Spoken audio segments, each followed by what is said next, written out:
Please subscribe for more updates. Bell button pi click చేయండి. Sir Priyanka గాంధీని అయోధ్యలో ప్రచారం చేశారు. అనేక సందర్భాల్లో అనేక సార్లు కాంగ్రెస్ పార్టీ నేతలు కానివ్వండి, రాహుల్ గాంధీ, ప్రియాంక గాంధీ వంటి వారు కూడా బీజేపీని అయోధ్య అంశంలో చాలా విమర్శిస్తూ ఉంటారు కదా, మత కోణంలో విమర్శిస్తూ ఉంటారు.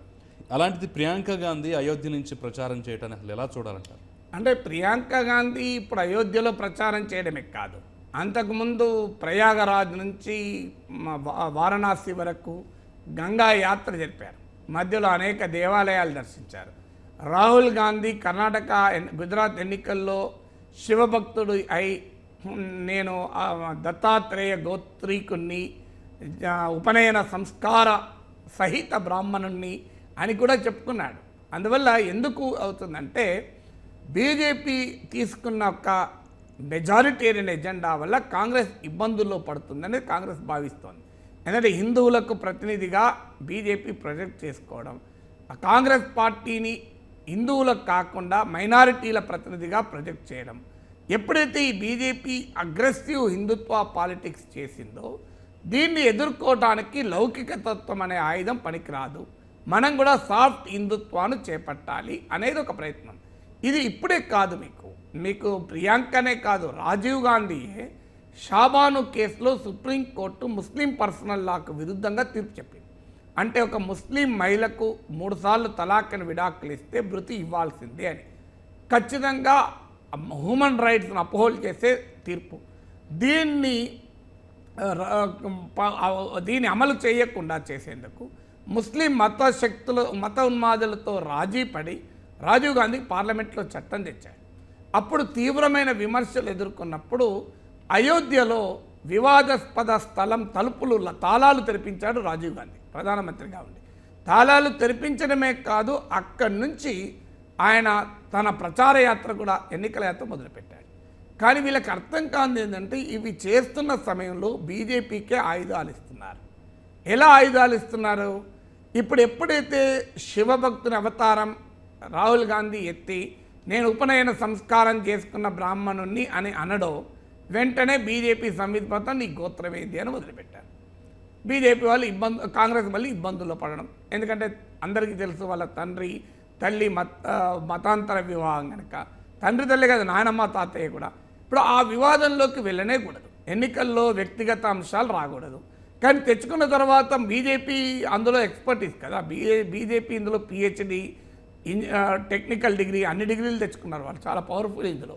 ఇప్పుడు అయోధ్యలో అవడంతోనే మొదలేం పెట్టారు, మీరు ఎక్కడ తపస్సు చేశారు, మీరు ఎక్కడ పూజలు చేసి వచ్చారు? హనుమాన్ దేవాలయంలో పూజలు చేశారు. అసలు రామ జన్మభూమిగా భావిస్తున్న ప్రాంతానికి ప్రియాంక పోలేదు, మరి రాజీవ్ గాంధీ కూడా అంతకుముందు పోలేదు. అందువల్ల మీకు నిజంగా మీరు రామభక్తులను మళ్ళీ మొదలుపెట్టారు. ఇప్పుడు ఈ దాడిని మళ్ళీ ఎదుర్కొన్నారు. ఇప్పుడు ఇలా వాయనాడు ఎంచుకున్నారు రాహుల్ గాంధీ. ఇక్కడ 60% మంది మైనారిటీ ఓట్లు. అంటే కాన్ఫ్లిక్టింగ్ సిగ్నల్స్. ఒకవైపుమో గంగా యాత్ర చేస్తారు, ప్రయాగరాజ్ టు వారణాసికి గంగా యాత్ర చేస్తారు. రాహుల్ గాంధీ మానస సరోవర యాత్ర చేసేస్తాడు, శివభక్తులుగా అవతారం ఎత్తుతారు, అయోధ్యలో పూజలు చేస్తారు. మరొక వైపు మైనారిటీలు 60% వాయనాడుకు పరుగులు తీస్తారు. అలా ఇది ఒక రకంగా కాన్ఫ్లిక్టింగ్ సిగ్నల్స్ ఇవ్వడం ద్వారా కాంగ్రెస్ పార్టీ బీజేపీకి ఆయుధాలు ఇస్తుంది. అందువల్ల అది కాంగ్రెస్ పార్టీకి ఉన్న చరిత్ర ఏంటంటే ఇది ఒక ఇంక్లూజివ్ పార్టీ. అన్ని కులాలు, అన్ని మతాలు, అన్ని భాషలు, సంస్కృతులు, ఆచారాలు, సాంప్రదాయాలు ఉన్న ప్రజలు సమాన హోదాతో ఉండగలిగే పార్టీ కాంగ్రెస్ పార్టీ అని నమ్మకం. ఇప్పుడు ఆ నమ్మకాన్ని దెబ్బతీస్తూ బీజేపీ పిచ్ పైన పోరాడాలని చూస్తున్నారు. ఇప్పుడు మన ఇండియన్ బ్యాట్స్మెన్ ఇతర దేశాలకు వెళ్ళినప్పుడు అక్కడ పేస్ పిచ్ల పైన ఫైట్ చేయలేరు. ఎందుకంటే మన వాళ్ళు పేస్ బౌలర్లు అంత అద్భుతమైన పేస్ బౌలర్ లేరు, మనకు చాలా ఫాస్ట్ బౌలర్స్ లేరు. మనకున్న వాళ్ళంతా మీడియం పేసే. ఇప్పుడు మీ కపిల్ దేవ్ కాలం నుంచి ఇప్పటి వరకు కూడా మనకు మీడియం పేస్ బౌలర్సే ఉన్నారు. అందువల్ల ఫాస్ట్ పిచ్ గ్రౌండ్స్లో మన వాళ్ళు రాణించారు. కానీ మనం మళ్ళీ హోమ్ పిచ్కి వస్తే స్పిన్ పిచ్లు ఉంటాయి. స్పిన్ పిచ్ల్లో మనకు మంచి స్పిన్ బౌలర్లు ఉన్నారు చరిత్ర అంతా మనకు. సో అందువల్ల ఇక్కడ రాణిస్తారు. మీరు కాంగ్రెస్ పార్టీ ఏం చేస్తుందంటే బీజేపీ స్పిన్ పిచ్లోకి వచ్చి గేమ్ ఆడుతూ ఉంటుంది. సో ఆ బీజేపీ స్పిన్ పిచ్లోకి వెళ్ళి గేమ్ ఆడి బీజేపీతో గెలవడం అంత సులభం కాదు. అందులో మోడీ మోడీ ఎంత తెలివైన వారంటే చౌకీదార్ చోరై అంటే దాన్ని మైబీ చౌకీదార్ అని చెప్పి దేశమంతటా దానికి ఉద్యమంగా మార్చాడు. ఒకప్పుడు గుజరాత్ ఎన్నికల సమయంలో నాకు గుర్తు, నరేంద్ర మోడీకి 250 డ్రెస్సులు ఉన్నాయని కాంగ్రెస్ వాళ్ళు విమర్శించారు. వెంటనే మోడీ చాలా తెలివిగా నా దగ్గర లేవని చెప్తూనే ఉన్నాయి, నాకు నీ 250 డ్రెస్సులు. మరి కాంగ్రెస్ నాయకులకు 250 కోట్లు ఉన్నాయి.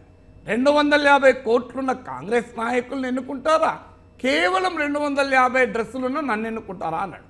వీళ్ళకి ఆన్సర్ లేదు. అందువల్ల అర్థం చేసుకోవాల్సింది ఏంటంటే బీజేపీ పిచ్చిపై వెళ్ళి కాంగ్రెస్ గేమ్ ఆడతా అనుకుంటే క్లీన్ బౌల్డ్ అవుతారు తప్ప గెలవరు.